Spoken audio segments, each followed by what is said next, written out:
जय हिंद दोस्तों। क्या आप बाइक चलाते हैं? अगर चलाते हैं तो सावधान हो जाएं। क्या आप फोर व्हीलर भी चलाते हैं?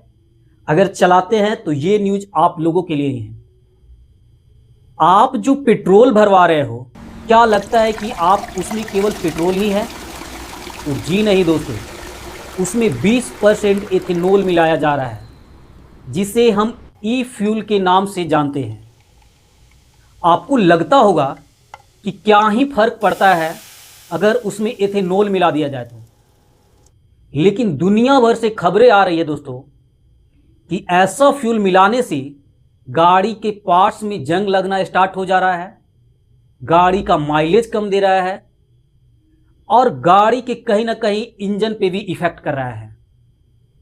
सबसे बड़ा सवाल तो तब उठा जब सुप्रीम कोर्ट में सरकार का वकील बोलती है कि यह एक्सपेरिमेंट भारत के लोगों के साथ किया जा रहा है और देखा जा रहा है कि यह फ्यूल कारगर है या नहीं।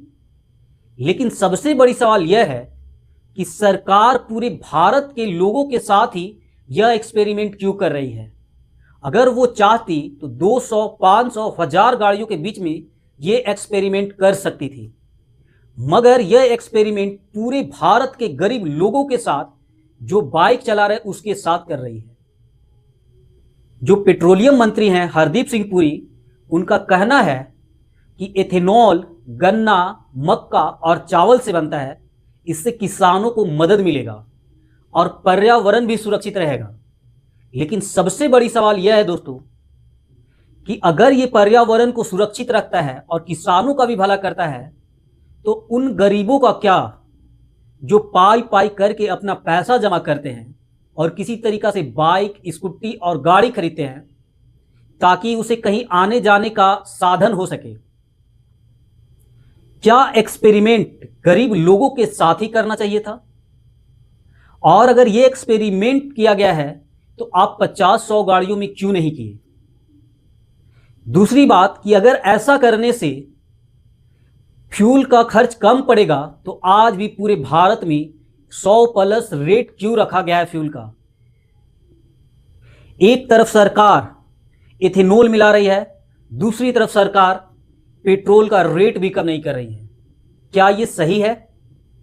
और सबसे बड़ी सवाल यह है कि अगर भारत में पेट्रोल की कमी है जिसके कारण आप एथेनॉल मिला रहे हैं, फिर यह पेट्रोल रूस को क्यों भेज रहे हैं?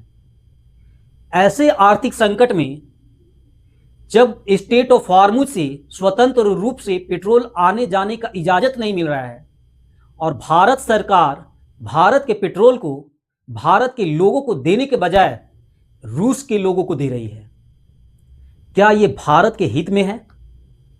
अगर भारत सरकार के पास पर्याप्त तेल है तो फिर इथेनॉल मिलाकर तेल क्यों दे रही है? पुरानी गाड़ी जो एथेनॉल का स्ट्रक्चर से नहीं बनाया गया था, जिसका इंजन एथेनॉल को नहीं सह पाता है, उसमें भी एथेनॉल डालने की इजाजत क्यों दिया गया है? वो गरीब कहां जाए जिसका गाड़ी खराब हो रहा है, जिसका माइलेज कम दे रहा है और जिसका इंजन पे इफेक्ट पड़ रहा है? क्या भारत सरकार एथेनॉल से मिला हुआ पेट्रोल दे रही है? क्या ये सही कर रही है? कमेंट करके बताएं।